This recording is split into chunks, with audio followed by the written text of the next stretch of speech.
ಹಾವೇರಿಯಲ್ಲಿ ಇವತ್ತು ರಾಜ್ಯ ಸರ್ಕಾರದ ಸಾಧನಾ ಸಮಾವೇಶ ನಡೀತಾ ಇದೆ. ಸರ್ಕಾರ 1000 ದಿನಗಳನ್ನು ಪೂರೈಸಿರುವಂತಹ ಖುಷಿಯಲ್ಲಿ ಈ ಸಾಧನಾ ಸಮಾವೇಶವನ್ನು ನಡೆಸ್ತಾ ಇದ್ದಾರೆ.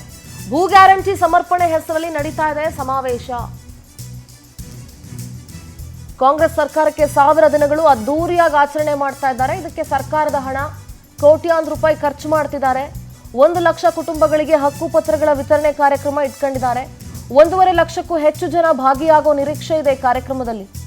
ಸಿಎಂಒ, ಡಿಸಿಎಂಒ ಸೇರಿದಂತೆ ಹಲವಾರು ಸಚಿವರು ಭಾಗಿಯಾಗ್ತಾರೆ. ಮುನ್ನೆಚ್ಚರಿಕೆ ಕ್ರಮವಾಗಿ ಹಾವೇರಿಯಲ್ಲಿ ಭಾರೀ ಬಿಗಿ ಭದ್ರತೆಯನ್ನ ನಿಯೋಜಿಸಲಾಗಿದೆ. 2 ಪೊಲೀಸ್ ವರಿಷ್ಠಾಧಿಕಾರಿಗಳ ನೇತೃತ್ವದಲ್ಲಿ 3000 ಸಿಬ್ಬಂದಿಯನ್ನ ನಿಯೋಜಿಸಲಾಗಿದೆ. 2 ಎಸ್ಪಿಗಳ ನೇತೃತ್ವದಲ್ಲಿ 3000 ಪೊಲೀಸ್ ಸಿಬ್ಬಂದಿಯ ನಿಯೋಜನೆ ಆಗಿದೆ. ಭದ್ರತೆಗೋಸ್ಕರ 6 ಜನ ಅಡಿಷನಲ್ ಎಸ್ಪಿಗಳು, 21 ಜನ ಡಿವೈಎಸ್ಪಿ, 72 ಜನ ಸಿಪಿಐ ಸೇರಿದಂತೆ 162 ಪೊಲೀಸ್ ಸಬ್ ಇನ್ಸ್ಪೆಕ್ಟರ್ಗಳ ನಿಯೋಜನೆ ಆಗಿದೆ. 220 ಎಎಸ್ಐ ಸೇರಿದಂತೆ 1616 ಜನ ಪೊಲೀಸ್ ಕಾನ್ಸ್ಟೇಬಲ್ಗಳ ನಿಯೋಜನೆ ಆಗಿದೆ. 170 ಜನ WPC, 13 DR ವಾಹನ, 12 KSRP ತುಕಡಿ, 12 ಬಾಂಬ್ ನಿಷ್ಕ್ರಿಯ ತಂಡ, 3 QRT ತಂಡಗಳ ನಿಯೋಜಿಸಲಾಗಿದೆ. ಇನ್ನು 500 ಹೋಮ್ ಗಾರ್ಡ್ ಸಿಬ್ಬಂದಿ ನಿಯೋಜನೆ ಆಗಿದೆ. 50ಕ್ಕೂ ಹೆಚ್ಚು ಸಿಸಿ ಕ್ಯಾಮೆರಾಗಳನ್ನು ಅಳವಡಿಸಲಾಗಿದೆ. ಶಿವಾನಂದ ಪಾಟೀಲ್ ಹಾಗೆ ಕೃಷ್ಣ ಬೈರೇಗೌಡರ ನೇತೃತ್ವದಲ್ಲಿ ಈ ಎಲ್ಲ ಅರೇಂಜ್ಮೆಂಟ್ಸ್ಗಳಾಗಿದೆ.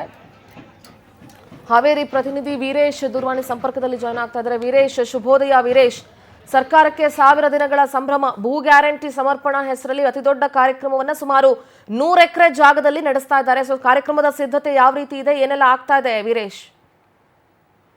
ಸಿಂಧೂರು, ಏನಂದ್ರೆ ಸರ್ಕಾರಕ್ಕೆ 1000 ದಿನ ಪೂರೈಸಿದ ಹಿನ್ನೆಲೆಯಲ್ಲಿ ಏನು ಸರ್ಕಾರದ ಸಾಧನೆಯನ್ನ ಹೊಗಳೋದಕ್ಕೆ ಹಾವೇರಿಯಲ್ಲಿ ಬೃಹತ್ ಆದಂತ ಒಂದು ಕಾರ್ಯಕ್ರಮವನ್ನ ಸರ್ಕಾರ ಆಯೋಜನೆ ಮಾಡ್ಕೊಂಡಿರುವಂತದ್ದು. ಅದರಲ್ಲೂ ಕೂಡ ಕುರ್ಚಿ ಕದನದ ಮಧ್ಯೆ ಈ ರೀತಿಯಾದಂತಹ ಒಂದು ಸಮಾವೇಶ ನಡೀತಾ ಇರೋದು ಮಾತ್ರ ಜನರಿಗೆ ಒಂದು ರೀತಿ ಅಚ್ಚರಿಯಾಗಿ ಕಾಣ್ತಾ ಇರುವಂತದ್ದು. ಜೊತೆಗೆ ಸರ್ಕಾರದ ಸಾಧನೆಗಳನ್ನ ಹೇಳೋದ್ರ ಜೊತೆಗೆ ಭೂ ಗ್ಯಾರಂಟಿ ಅಂದ್ರೆ ಹಕ್ಕು ನಿವಾಸಿಗಳಿಗೆ ಏನು ಹಕ್ಕುಪತ್ರಗಳನ್ನ ಕೊಡೋದಕ್ಕೆ ಮುಖ್ಯವಾಗಿ ಈ ವೇದಿಕೆಯನ್ನ ಬಳಸ್ಕೊಳ್ತಾ ಇದ್ದಾರೆ. ಈ ವೇದಿಕೆಯಲ್ಲಿ ಸುಮಾರು 1 ಲಕ್ಷ ಫಲಾನುಭವಿಗಳಿಗೆ ಹಕ್ಕುಪತ್ರಗಳನ್ನ ನೀಡುವುದರ ಮೂಲಕ ಸರ್ಕಾರದ ಸಾಧನೆಯನ್ನ ಮತ್ತೊಮ್ಮೆ ಶಕ್ತಿ ಪ್ರದರ್ಶನವನ್ನ ಸಿದ್ದರಾಮಯ್ಯ ಸರ್ಕಾರ ಮಾಡಲಿರುವಂತದ್ದು. ಜೊತೆಗೆ ಉತ್ತರ ಕರ್ನಾಟಕ ಭಾಗದಲ್ಲಿ ಸಿದ್ದರಾಮಯ್ಯವರಿಗೆ ಸಾಕಷ್ಟು ಫ್ಯಾನ್ ಫಾಲೋವರ್ ಇರೋದ್ರಿಂದ ಈ ಭಾಗದಲ್ಲಿ ಒಂದು ಸಮಾವೇಶ ಮಾಡಬೇಕು ಅನ್ನೋ ಒಂದು ಕೂಡ ಮಾತು ಕೇಳಿ ಬರ್ತಾ ಇತ್ತು. ಅದರಲ್ಲೂ ಕೂಡ 5 ಸಮಾವೇಶವನ್ನ ಮಾಡಬೇಕು ಅನ್ನೋ ಒಂದು ಮಾತು ಕೂಗು ಕೇಳಿ ಬಂದಿತ್ತು. ಅದು ಹುಬ್ಬಳ್ಳಿಯಲ್ಲಿ ಆಗ್ಬೇಕು ಅನ್ನೋ ಮಾತಿತ್ತು. ಆದ್ರೆ ಅದಕ್ಕಿಂತ ಬಿಫೋರ್ ಆಗಿ ಸರ್ಕಾರದ ಸಾಧನೆಯನ್ನ ಏನು ಕನಕದಾಸರ ಜನ್ಮನಾಡಿನಲ್ಲಿ ಮತ್ತೊಮ್ಮೆ ಸಿದ್ದರಾಮಯ್ಯನವರು ಇದೀಗ ಸಮಾವೇಶ ತಮ್ಮ ಶಕ್ತಿ ಪ್ರದರ್ಶನಕ್ಕೆ ಮುಂದಾಗಿರುವಂತದ್ದು. ಜೊತೆಗೆ ಇವತ್ತು ಸಿದ್ದರಾಮಯ್ಯವರ ಒಂದು ಸ್ಟ್ಯಾಚ್ಯೂ ಕೂಡ ಇಲ್ಲಿ ಅನಾವರಣ ಆಗುವಂತ ಒಂದು ಸಂದರ್ಭ ಕೂಡ ಇರುವಂತದ್ದು. ಹೀಗಾಗಿ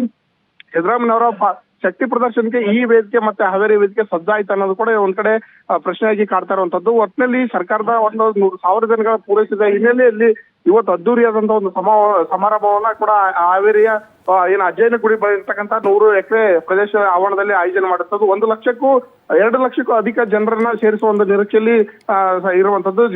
ಜಿಲ್ಲಾ ಉಸ್ತುವಾರಿ ಸಚಿವ ಶಿವಾನಂದ ಪಾಟೀಲ್ ಎಂದರೆ ಅವರ ನೇತೃತ್ವದಲ್ಲಿ ಈ ಒಂದು ಕಾರ್ಯಕ್ರಮ ಆಯೋಜನೆ ಮಾಡಿರುವಂತದ್ದು. ಹೀಗಾಗಿ ಸಾಕಷ್ಟು ಒಂದು ನಿರೀಕ್ಷೆಯಲ್ಲಿ ಸರ್ಕಾರ ಇವತ್ತಿರುವಂತದ್ದು. ನಮ್ಮ ಕಾರ್ಯಕ್ರಮಕ್ಕೆ ಲಕ್ಷಾಂತರ ಜನ ಕೂಡ ಬರುವಂತ ನಿರೀಕ್ಷೆಯನ್ನು ಕೂಡ ಮಾಡಿರುವಂತದ್ದು. ಪ್ರತಿ ತಾಲೂಕಿನಿಂದ ಕೂಡ 100-150 ಬಸ್ಗಳನ್ನ ಬಿಟ್ಟಿರುವಂತದ್ದು. ಅದರಲ್ಲೂ ಕೂಡ ಶಾಲಾ ವಾಹನಗಳನ್ನು ಕೂಡ ಬಳಸಿಕೊಂಡು. ಥ್ಯಾಂಕ್ ಯು ವೀರೇಶ್, ನಿಮ್ಮೆಲ್ಲ ಡೀಟೇಲ್ಸ್ಗಾಗಿ.